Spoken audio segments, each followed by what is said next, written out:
কত মায়ার কথা। রব্বির হামহুমা, হে আমার রব, আমার মা আমার বাবা যে চলে গেছেন তাদের প্রতি আপনি একটু রহম করিয়েন আল্লাহ, আপনি একটু দয়া করিয়েন আল্লাহ। কিরকম দয়া? আমি ছোট থাকতে তারা যেরকম দয়া করেছে।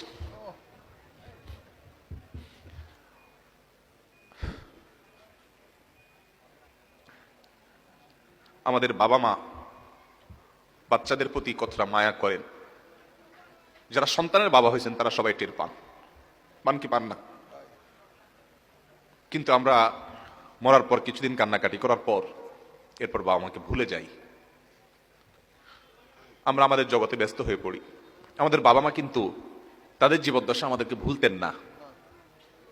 গভীর রাতে একটু আওয়াজ দিয়েছি, ঘুম পাগল মা, ঘুম কাতুরে মা, যে মা তার কানের কাছে চিৎকার করলেও ঘুম ভাঙে না, সে মাটা নিজের বাচ্চার একটু আওয়াজ শুনে সাথে সাথে ঘুম ভেঙে যায়।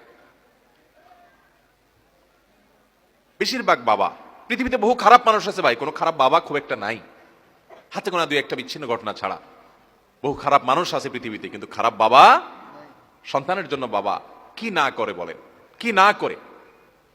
যত বাবা দেখেছেন, আপনারা নিজেরা যারা বাবা আছেন, কোথাও ভালো কোনো খাবার যদি দেয় কেউ, আপনি যদি কোনো জায়গায় যান ভালো কোনো খাবার সার্ভ করা হয়, তো সেই খাবারটা দেখার পর যদি আপনার সন্তান থাকে, সবার আগে মনে পড়ে সন্তানের কথা।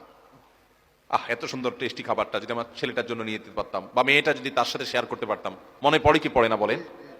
কিন্তু আমরা বেশিরভাগ মানুষ বড় অত্যাচারী, বড় অবিচারী। আমাদের মা বাবা জীবদ্দশায় তো তাদের প্রতি আমরা হক আদায় করতে পারি না, মৃত্যুর পরও তাদের জন্য আমাদের হক আদায় করা হয় না। ভাইরা আমার, বাবা মার জন্য দেখেন কি দোয়া আল্লাহ শিক্ষা দিয়েছেন, রব্বির হামহুমা কামা রব্বায়ানি সগীরা। আল্লাহ আমাকে ছোটবেলায় আমার মা যে মায়া করেছেন, আল্লাহ আব্বা জান যে মায়া করেছেন, যে স্নেহ করেছেন, নিজের শরীরের চামড়া দিয়ে যদি জুতা বানিয়ে দেওয়া হয়,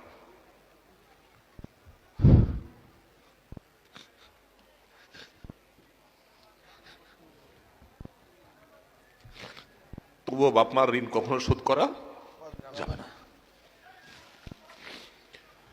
আমার চামড়া দিয়ে যদি আমার বাবা মাকে আমি জুতা বানিয়ে দিই, তবুও বাবা মার ঋণ শোধ করা যাবে না।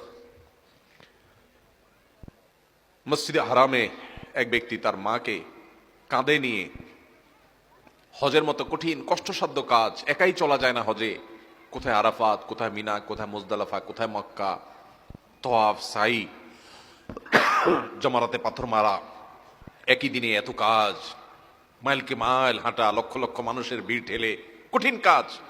এর মধ্যে এক ব্যক্তি নিজের মাকে পিঠের উপরে, কাঁধের উপর তুলে তিনি তওয়াফ করছেন। এক সাহাবীকে দেখে বলছেন, আমি আমার মায়ের হক নিশ্চয় আদায় করেছি। মানে তার মধ্যে আত্মতৃপ্তি আসছে যে এত কষ্ট যে মার জন্য করছি, মা আমাকে দুধ পান করিয়েছেন, গর্ভে ধারণ করেছেন, তো এই কষ্টের মাধ্যমে তো তার ঋণ অন্তত শোধ হয়েছে। ওই সাহাবী বললেন, না, হয় নাই, এটা সম্ভব না যে তুমি মায়ের ঋণকে এভাবে তুমি কাঁধে নিয়ে 2, 4, 5 দিন 10 দিন কষ্ট করলে আর তার ঋণ শোধ হয়ে যাবে, সম্ভব না।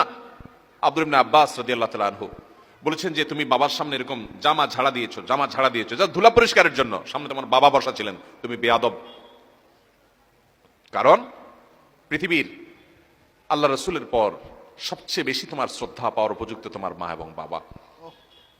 আমরা বেশিরভাগ মানুষ মা বাবার কদর করি না। আপনি যত পাষাণ হন, আপনার বাবা আপনার কাছে যত, তার অনেক কাজে হয়তো আপনি অসন্তুষ্ট হন, তিনি হয়তো কিছু ভুলভাল করেন, তিনি হয়তো কিছু উল্টাপাল্টাও করেন, আপনার কষ্ট হয়, টের পাবেন যেদিন এই বটবৃক্ষের ছায়া মাথা থেকে সরে যাবে।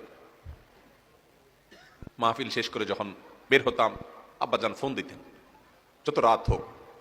আমার গ্রামে মাহফিল হলে চা বানায় বসে থাকতেন, যত রাত হোক, পেরেশান হয়ে যেতেন। এখন আর কেউ ফোন দেওয়ার মতো নাই যে ফোন দিয়ে খবর নেবে। ভাইরা আমার, আল্লাহ রাব্বুল আলামিন আমাদের মা বাবার প্রতি আমাদের কর্তব্য পরিপূর্ণ আদায় করার তৌফিক দান করুন। যদি আপনি জীবদ্দশায় মা বাবার হকে ত্রুটি করে থাকেন, মৃত্যুর পর তাদের জন্য দোয়ায় ত্রুটি করা যাবে। আল্লাহ তাআলা দোয়া শিক্ষা দিয়েছেন। নিজে দেখেন, বাবার হক, মায়ের হক এত গুরুত্বপূর্ণ যে আল্লাহ অন্য কারোর জন্য দোয়া শিখাই দেন নাই, দোয়ার ফরম্যাটই আল্লাহ বলে দিয়েছেন, নিজে শিখাই দিয়েছেন, রব্বির হামহুমা কামা রব্বায়ানি। আল্লাহ আমার মা বাবা ছোটবেলায় যেভাবে আমাকে মায়া করেছেন, কত মায়া করেছেন, আল্লাহ আপনি তাদের প্রতি সেরকম মায়া আজ তারা দুনিয়া থেকে চলে গেছেন, আপনি করবেন। দোয়া করবো তো ইনশাআল্লাহ, নিয়মিত দোয়া করব, উঠতে বসতে দোয়া করব। একাকি যখন হব, মুশকিল হয়ে গেছে আমাদের এই ফোনগুলো, স্মার্টফোনগুলো। আমাদের অবসর সময় বলতে এখন কিছু নাই, টয়লেটের টাইমটা মোবাইল ফোন নিয়ে গেছে। আমরা ওয়েটিং এ থাকি, আমরা মোবাইলে ব্যস্ত, আমরা সোশ্যাল মিডিয়ার বিভিন্ন অ্যাপে আমরা আসক্ত, এডিক্টেড। আমাদের দোয়ার কোনো সময় নেই। আল্লাহ রাব্বুল আলামিন আমাদেরকে মা বাবার জন্য দোয়া করার তৌফিক দান করুন, মুর্দাদের জন্য দোয়া করার তৌফিক দান করুন। তাহলে যেটা বলছিলাম, মানুষের মৃত্যুর পর মৃত মানুষের জন্য জীবিতরা সবচেয়ে বেশি যে করণীয়টা তাদের, সেটা হল দোয়া।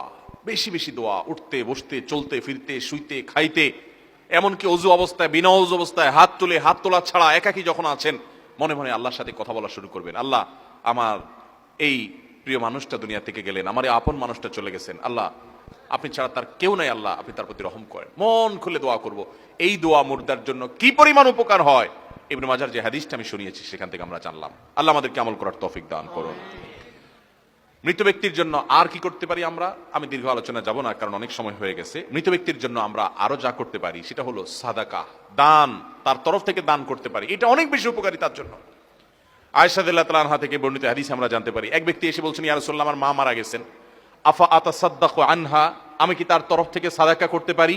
নবীজি সাল্লাল্লাহু আলাইহি ওয়াসাল্লাম তখন বলেছেন, নাম, হ্যাঁ, তুমি তোমার বাবা, তোমার মায়ের তরফ থেকে তুমি সাদাকা করতে পারো। এক সাহাবী তার মায়ের তরফ থেকে না বাবার তরফ থেকে যেন কুয়া, একটা কুয়ার পানি, তখন পানি পান করা মরুভূমিতে, এখনো এটা অনেক বড় একটা ব্যাপার, কাউকে পানি পান করানো, পানি পাওয়া যায় না যেখানে সেখানে, তিনি গোটা কুয়া দান করে দিয়েছেন যে মানুষ পানি পান করুক আল্লাহর জন্য, সব যুক্ত হোক আমার মায়ের আমল নামায়। এই জন্য আমাদের মৃত আত্মীয় স্বজনদের জন্য আমাদের দোয়ার পরে সবচেয়ে বড় এবং মূল করণীয় হলো দোয়া। এর পাশাপাশি আমাদের যে কাজটি করা উচিত এবং এটা তাদের উপকারে আসবে, সেটা হলো তাদের জন্য সাদাকা করা, ভাই। এবং এই সাদাকায় নাম ফুটানোর নিয়ত করবেন না। মসজিদে 10 ব্যাগ সিমেন্ট দিচ্ছেন আর 5 বার নাম লেখে লিখে দিচ্ছেন যেন আপনার নাম ঘোষণা হয়, তাহলে সেটা সওয়াবের আশা আপনি রাখিয়েন না। আপনি দান করবেন কার কাছ থেকে? সওয়াবের আশায়। ওই মসজিদের লোকজন জানবে, কমিটির লোকজন জানবে, মুসল্লিরা জানবে, মাহফিলের 10,000 টাকা দিয়া হুজুরকে দিয়া ঘোষণা করে মারহাবা নিয়েছেন, সবাই জানলো, এসব নিয়ত যদি থাকে তাহলে সেক্ষেত্রে এটা সওয়াব তো পাবেনই না, বরং লৌকিকতার কারণে, শিরকে আসগার, রিয়ার কারণে শিরকে আসগারের গুনাহ হতে পারে। এই জন্য ভাইরা, আমাদের মৃত ব্যক্তিদের জন্য আমরা দান সাদাকা করব। দান করা মানে এই না যে আপনাকে লাখ লাখ কোটি কোটি টাকা দান করতে হবে। আপনি গরিব মানুষ, আপনি 10 টাকা দেন, 5 টাকা দেন, আপনি অল্প টাকা দেন। দানের সময় নিয়ত করবেন, আল্লাহ এই মসজিদে আমি এটা 10 টাকা দিচ্ছি, মাদ্রাসা 10 টাকা দিচ্ছি, একটা কালভার্ট বানিয়ে দিচ্ছি, একটা গরিবকে একটা সেলাই মেশিন কিনে দিচ্ছি যার সেলাই মেশিনের দ্বারা উপার্জন হতে পারে, একজনকে একটা রিক্সা কিনে দিচ্ছি যার রিক্সা ভাড়া চলে, তাকে মালিক বানিয়ে দিলাম। আল্লাহ, আমি একজনকে একটা জিনিস দিচ্ছি, কেন এই জিনিসটা দিচ্ছি? এটার সবটা আমি নিজে চাচ্ছি না, আমার মা যিনি মারা গেলেন, আমার বাবা যিনি চলে গেলেন, আমার স্বামী কিংবা স্ত্রী, বন্ধু কিংবা বান্ধব যে চলে গেছেন, তার জন্য আল্লাহ এটাকে সওয়াবের জন্য আপনি এটা তার পক্ষ থেকে কবুল করেন, তার আমল নামার সওয়াবটা অ্যাড করে দিয়েন। এই আমলটা আমরা যদি মুর্দাদের জন্য করি সেটা অনেক বেশি উপকারী। চেষ্টা করবো তো ইনশাআল্লাহ।